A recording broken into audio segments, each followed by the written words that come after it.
Isang mapagpalang araw muli sa atin mga ka-voltage, at meron naman akong panibagong customer at ang ipare-repair nila sa akin ay isang portable aircon. Ang issue po nito mga ka-voltage ay ginagamit po daw to ni customer. Bago pa lang po to, galing pa po to ng Hong Kong. Isang araw lang nilang ginamit. So ginamit po daw nito ng overnight, pero kinabukasan po daw ay bigla na lang shutdown, wala nang power, nag blackout.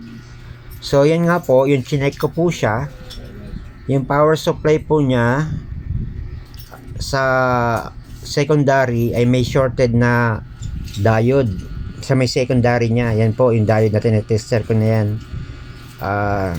Shorted na po yan.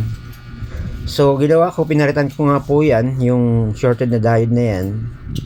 At yun nga po, tinesting ko siya. So may problem din po pala sa primary niya. Nasira na rin po yung primary niya. Pumutok na ho yung IC. Nagkaroon ng problem din yung secondary ay primary niya, power supply. So kaya ang ginawa ko, pinalitan ko po siya ng IC. So hindi na po talaga siya pwede.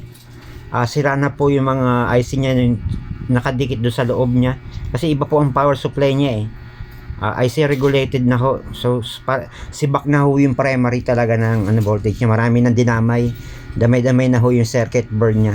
So nag second opinion ako kay customer na ibubukod na lang namin yung supply sa secondary, kasi 24 volts po ang supply nito. So bumili na lang po kami ng panibagong regulator o panibagong adapter, at yun po ang sinupply namin doon sa secondary niya.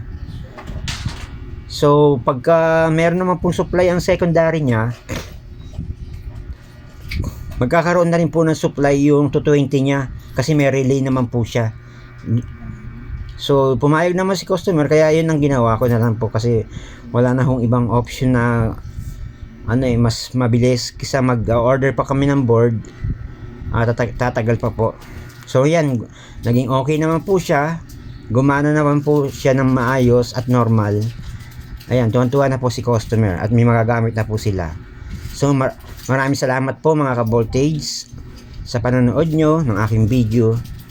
At huwag niyo po kalimutan paki-like and share, paki-follow po ang page ko. Maraming salamat po, and God bless po muli sa ating lahat.